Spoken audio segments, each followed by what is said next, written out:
And it's 12:33. So I want to welcome everybody to the regional planning meeting for December the 4th, 2020.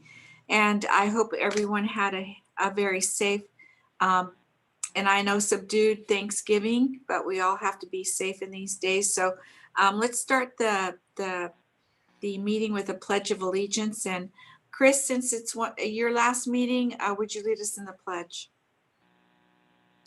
Thank you. And I have a flag here. So you'll turn and face the stars and stripes and repeat after me.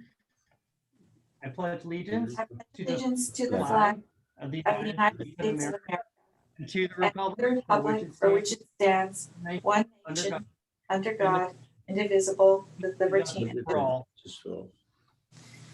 Thank you very much. So next, let's see, the clerk, Francesca, has confirmed that we have a quorum. Is that correct? Yes, ma'am, we do. Okay, thank you. Let's see, I'd like to remind everybody of our process for both members of the public for public comments, and the committee members will be using their cameras, and we will take live comments, and members are asked to turn on their cameras when they have a comment or a question, and then I will recognize you. If you are a member of the public and would like to speak on an item, please use the raise hand icon on the Zoom toolbar, and then unmute yourself when you are called upon. Please remember to mute yourself after you've made your comments. If you are called into the meeting, if you are calling into the meeting, press 9 on your phone if you would like to comment on an item. And all comments, whether emailed or live, will be made part of today's meeting record. So with that, we'll start with the first item of the day, and that is approval of the meeting minutes. Do I hear a motion for approval? Move approval. Okay, and that's, Rebecca, how are you doing? Great, thank you. Good to see you. Moved by Mayor Jones and seconded. I'll go ahead and second it. All in favor, please say aye. Aye. Aye. Aye. Oh, we take a tally vote instead. Yes, we do need to take a tally vote. Thank you, Chair. Okay, let's do that. For the City of San Diego, Councilmember Ward. Aye. Thank you. For the County of San Diego, Supervisor Gaspar is absent. For East County, Vice Chair Alicio is also absent. For North County Coastal, Councilmember Warden. Yes. Thank you. For North County Inland, Mayor Jones. Yes. Thank you. And for South County, Mayor Salas. Yes. Thank you very much, and that passes with members present. Okay, thank you. With that, we'll go to item number 2, and that's public comments and communications from members. So do we have any public comments, Francesca? No, Chair, I don't see any hands raised. Okay, are there any comments from the committee members?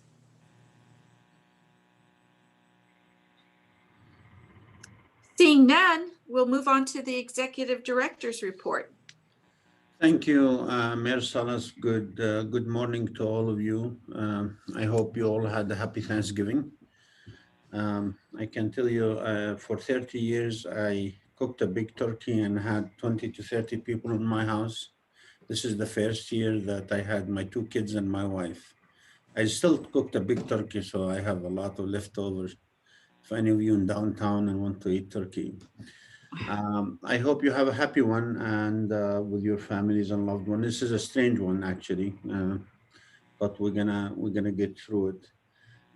Couple of messages this morning at our board. The leadership, including your chair here, thanked the outgoing board members, and we're gonna thank them at their last meeting coming up. But I also want to thank the members of this committee who is moving on to bigger and better things.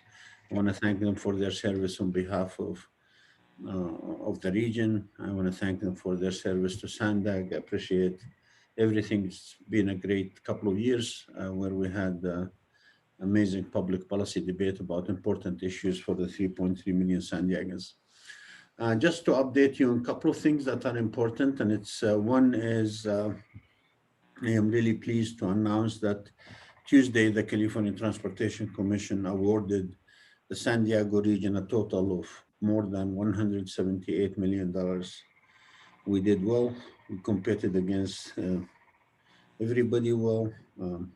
Sandag received 155 million. Out of that, 7 million for bike up and down in Uptown project. We received $106.4 million for the Los Angeles corridor, which include the stabilization of the Del Mar Bluff, and that we're now gonna check the box on the one of the 5 priorities for the agency, which is stabilizing the bluff. Second priority is Otay Mesa 2.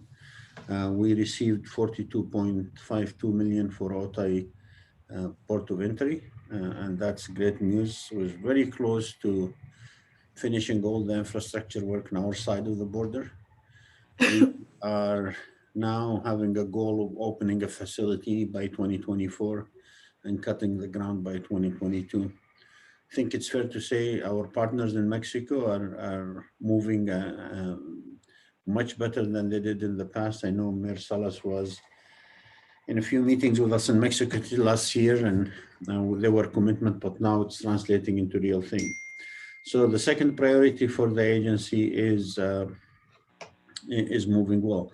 I do want to thank all the staff here at Sandag, Linda Cobb, Don, Robin, all the finance staff for getting these funding, much needed funding, and for competing well in the state. I also want to thank NCTD and Matt Tucker for working with us on that. I also want to let you know that the construction on Al Portal under a crossing in the city of Encinitas is expecting to start next week. If you need more information about that, we'll be happy to provide it. On the regional transportation plan,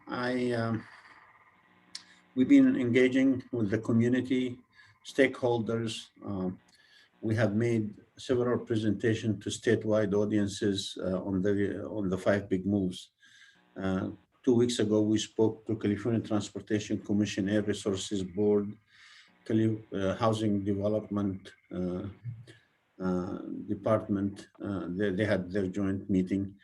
And it is, I'm really pleased and honored to know that many of the state agencies think we should make the process that we're taking in the 5 big move a statewide, and some even national organization are kind of saying a data-driven approach. The 5 big moves, a multimodal approach to transportation is the way to go. So I'm pleased with that, and for that I have to thank my staff. The Mid-Coast, the largest infrastructure project in San Diego, history when it comes to transportation is on time, on budget. So by next November, less than a year from now, you will be able to have a 1-seat ride from the border to UCSD. And pre-COVID, if you took that line, it would be faster than if you drove in the peak, if you took the 5 to get there. So looking forward to the opening of that line and to many, many more. Continuing our work with the United States Navy on the Mobility Hub. I want to thank Joe Stuyvesant, the Executive Director of Navy Southwest, for his partnership. And finally, end on a sober note, we spoke to our board last couple of weeks about 170 million to 220 million cash flow issue that we have right now at Sandag. It's a real issue.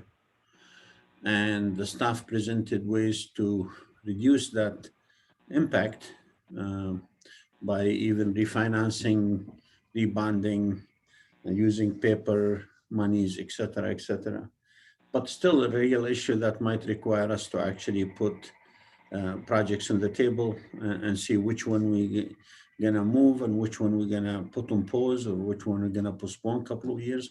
It's a real issue, a tough issue, obviously, because every project is important, but we're gonna be talking to our board in the next few weeks of how to deal with that issue. And in general, we'll be talking to our board about financial issues and how do we move forward. One of the discussion we're going to have is on the toll road on the 125 that we already spoke to Mayor Salas and a couple of mayors in the South Bay. And the issue there is many. How do we move forward with a system that also achieves the social equity goals of the plan? How do we move with a system that makes sure that doesn't hurt the low income and minorities, doesn't pick on one part of the region versus others? We will have that discussion with the board in the next few weeks. But a lot of financial discussion, public policy debate is needed around the issues. And I will be happy to come to this committee once we have the discussion to inform you. Mayor Salas, that concludes my report. You're muted, Mayor Salas.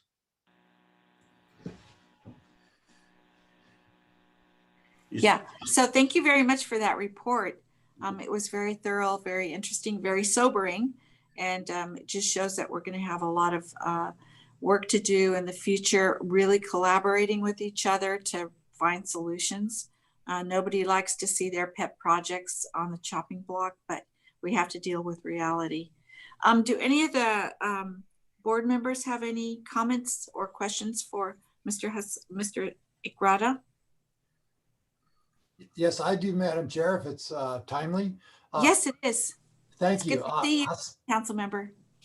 Thank you. With regard to the Del Mar Bluff stabilization, I would just ask Hassan to reaffirm what he told the board this morning, that this is the end of the money that's going to be spent for interim repairs, and the future will involve efforts to relocate the rails to a different location. Well, Council Member, thank you for that question. And my staff and I worked really hard to be able to say what I just told the board this morning, and that is, we got the money to make sure that San Diegans can both move themselves and their goods can move safely on the corridor for the next 20 to 30 years. Because with the money we got, we're going to be able to do the last two phases of stabilization, 5 and 6. That's piles in the ground and also some sea walls. Having said that, I, as a staff, would not recommend that the region invest another penny on short-term anything. Instead, the region need to seriously look at this corridor and look at the 1.3 or 1.4 mile and maybe move the corridor inland. And I know it will be costly, it will take a long time, but you can fight nature, but nature will win at the end of the day. We can do so much stabilization. So my point is, it is time to get serious and not continue to go and say, well, let's just put another pile. At one point, we're not going to be able to put piles. And as an engineer, I can tell you right now, with this money, we're going to stabilize it and safe, but I would not recommend spending another penny for short-term solutions. Thank you for that, Hassan. Thank you. Any other questions or comments? Thank you very much for your report, Hassan, and we'll move on to the rest of the agenda. So the first two items are on consent. Is there a request to pull an item from the members of the committee or the public? Okay, hearing that there are no requests to pull the items, I will entertain a motion to approve. Oh, wait a minute, they're informational only, so we don't need a motion on it. So consider that you've been informed on item number 4 and 5. So with that, we will go on to item number 6, and that also is a report. And this report is going to be given to us. So this supports jurisdictions to meet the 6th cycle of the Regional Housing Needs Assessment, or RHNA, by providing regional governments with one-time state funding for planning activities to meet the state's RHNA goals. And here to give us that report is Seth Lichney. Seth, welcome. Thank you, Chair, and good afternoon, committee members. Thanks for having me. We'll go to the next slide and get started. So the program that I'm here to give you an update on is called the Regional Early Action Planning Program, or REAP for short. And this was a part of the governor's fiscal year 2020 budget And it was the first time that regions have received state funding like this to participate and to assist in meeting the regional housing needs assessment and in housing in general. So we're very excited about this program and really getting a program started that can really make a difference in the region. And so very broadly, the program requires councils of government like SANDAG to collaborate on projects that have a broader regional impact on housing and assist local governments in facilitating housing production and meeting their regional housing needs allocation. Next slide, please. The funding that SANDAG received was based on a formula. We will receive a total of $6.8 million for this program. 1.7 million has already been acquired this year, and we plan on applying for the additional 5.1 million in early 2021. The program requires that all the funding be spent by the end of calendar year 2023. Next slide. In our initial application to the state of California for our funding, we proposed completing 4 tasks as part of our program. And the first is the needs assessment. And we're currently in the process of completing this needs assessment, reaching out to the planning departments for each jurisdiction, holding one-on-one interviews, and really trying to find out where the greatest need is for SANDAG to play a role in housing production. And so we're hearing feedback on things that are needed for greater technical assistance for local governments. Policy and information sharing is something that is of importance, best practices, and we're talking about some of the roadblocks to housing that occur and ways that SANDAG could play a role in getting through those roadblocks. The second part of the program is to develop a housing policy, and that will define SANDAG's role in the process, outlining our intentions and our goals to achieve with the program. And this housing policy could be tied to the development of the 2021 regional plan so that it aligns with SANDAG's greater goals related to climate change, transportation, and other policy areas. Next slide, please.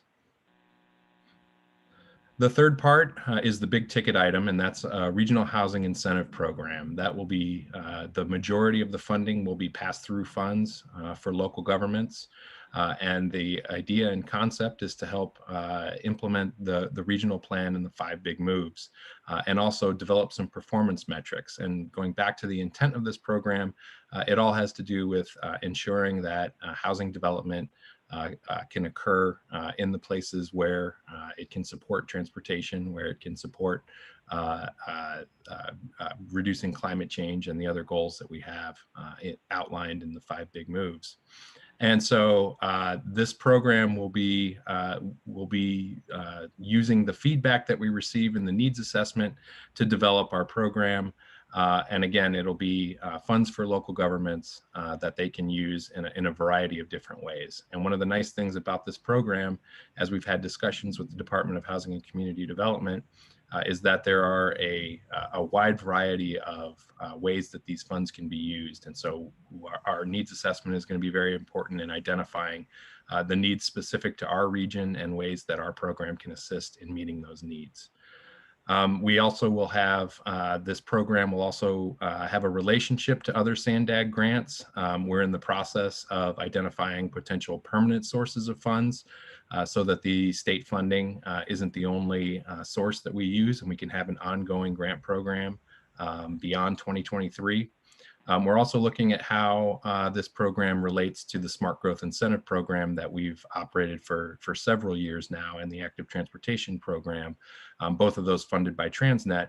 But there is a close alignment between the development of housing and the plans and capital projects that get funded by both of those grants. So we'll be taking a look at the way that those programs interact with each other as part of this effort. Next slide. The fourth action that we proposed in our application was to develop a funding clearinghouse. And the idea is that the state and federal grants exist. There's a number of programs that can assist in developing and planning for more affordable housing in the region.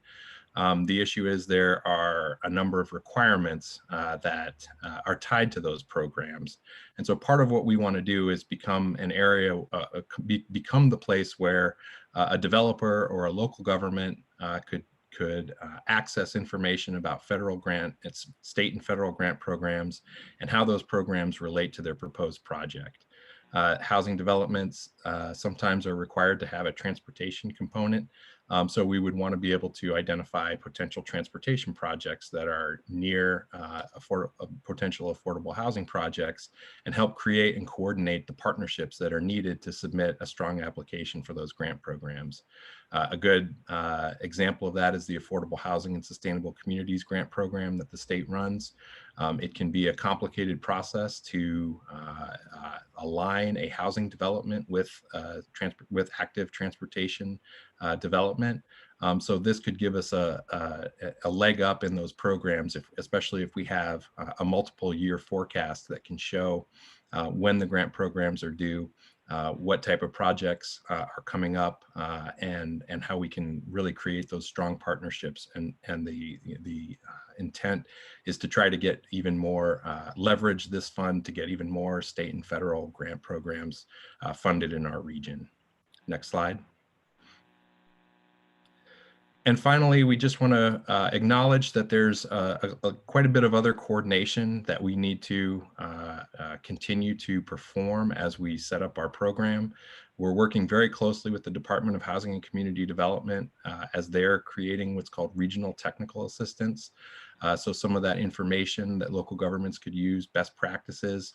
HCD will actually be putting together a technical assistance portfolio for this region. So there's good alignment between our organization and HCD on ensuring that we're all heading in the right direction and getting local governments what they need. We also need to coordinate with existing funds that the state of California has prepared or has issued for local governments. There's a mirroring program called LEAP, which is Local Early Action Planning, that each local government will be able to access if they haven't done so already. And so we want to make sure that our effort is coordinated and that we're leveraging the funds and the actions that are being taken with our member jurisdictions as part of our regional program. Additional funds are available on a yearly basis through Senate Bill 2. It's a permanent local housing allocation that's intended to be used for the development of affordable housing. And again, that goes to local government jurisdictions. And that program is getting off the ground this year.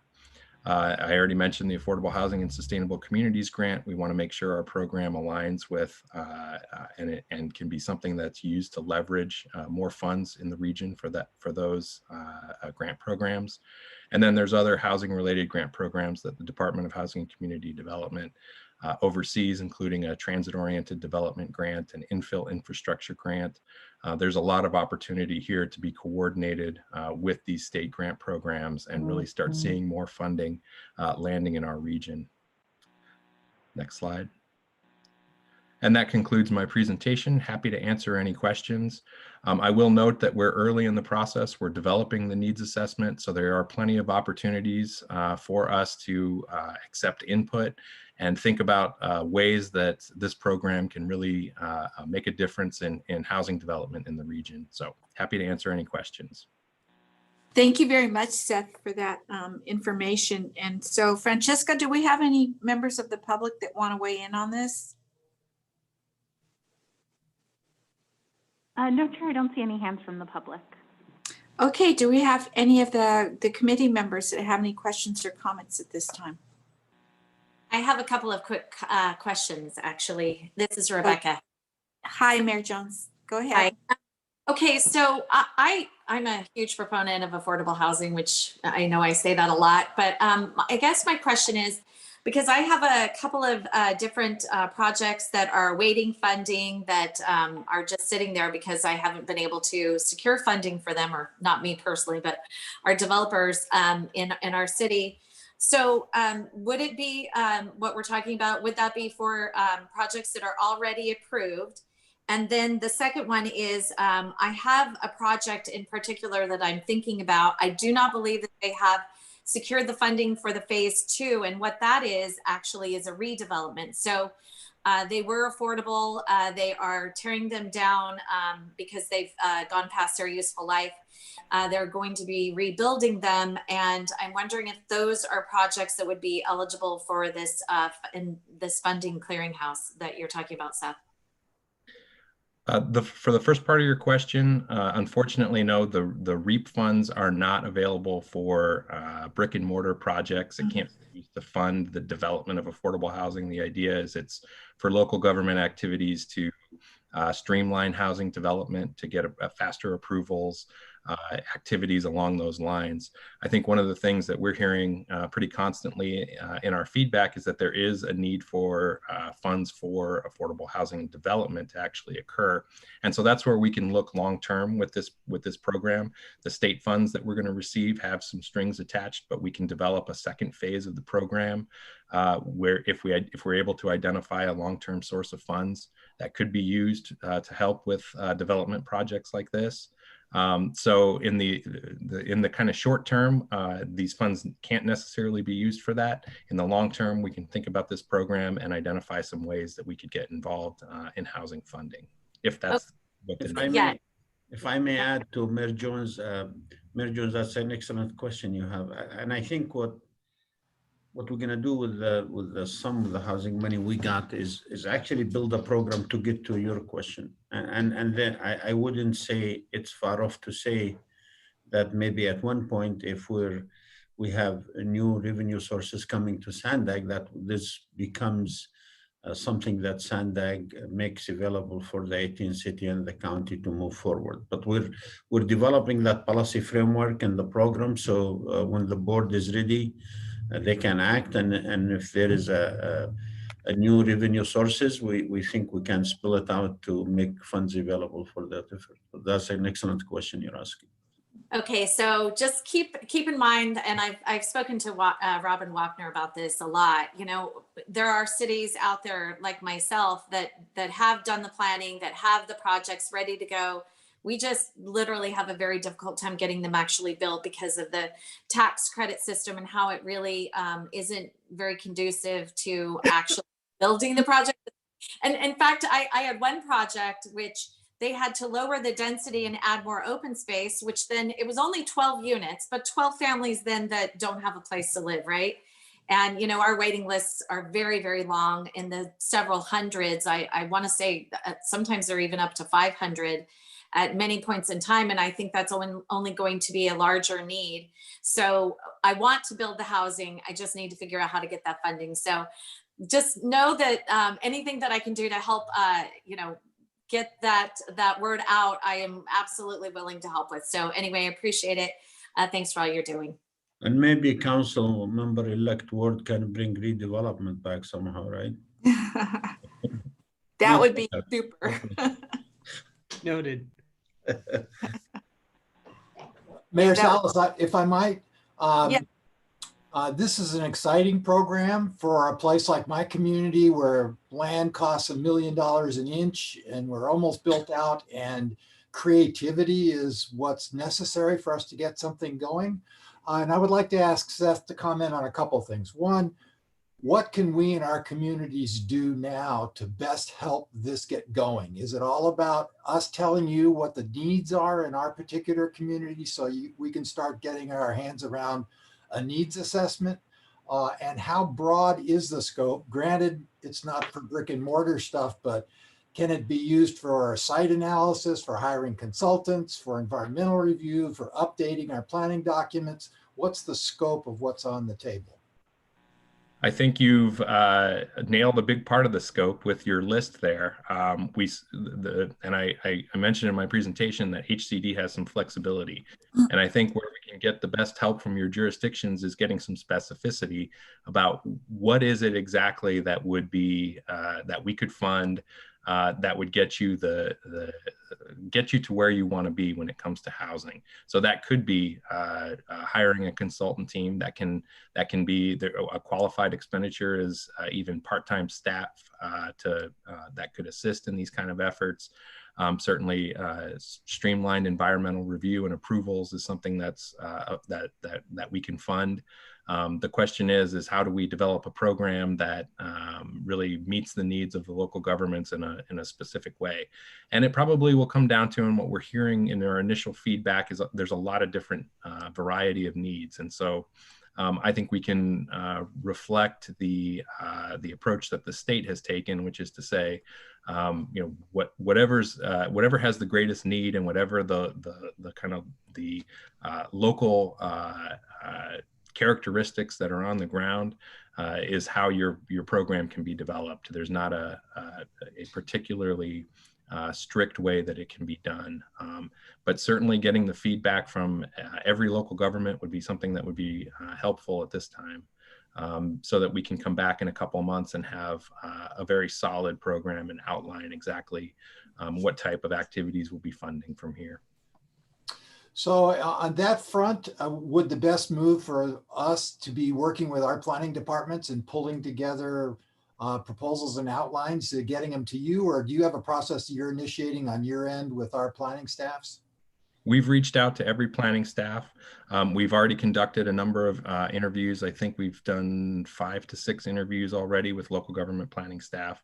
That seems to be the best approach, as they can give us the kind of the local viewpoint of what type of documents and what type of assistance could be needed. Thank you, Seth. And I'll just leave you with this tantalizing seed. I hope that we have 300 acres of prime coastal property at the Del Mar Fairgrounds, and we're looking to do something creative there, to not only for Del Mar, but for the region. It's appropriately located for transit, housing close to jobs. It's got a lot of stuff going for it, but we're going to need some specialized help. And this sounds like the kind of program that we might want to take advantage of. So thanks. And the good news is we've already gotten started in discussions with the Del Mar Planning Department. So we've taken the first steps with them. Excellent. Thank you. Lots of opportunities there, Dwight. So thank you very much. And are there any other questions or comments? And I don't see hands or anything like that. So, so seeing none, thank you once again, Seth. And that leads us to the end of our meeting. I really wish that Christine Alessio could have been here. I just think that she's been such a great contributor to this committee, very dedicated and diligent about this. So we're saying goodbye to. I did want to give an opportunity for continued public comments before you adjourn. Okay, sure. Do we have any other comments? No, it doesn't look like anyone. Okay, I should have asked for that first. But anyway, we'll be saying farewell to Christine. Really am going to miss her. She's been a really good partner, co-chair with me. So farewell to her. Farewell to Chris Ward, who's leaving us for the California State Assembly. But I know he's going to be a great advocate for Sandag and our region when he's up there. So congratulations, Chris. We'll miss you too. So we want to wish you the best in your future endeavors. And we haven't got a new meeting date for the next regional planning meeting. That will be announced later. And for now, I want to wish all of you a happy and safe holiday. And I'll see you at Sandag meetings. And thank you. And we stand adjourned.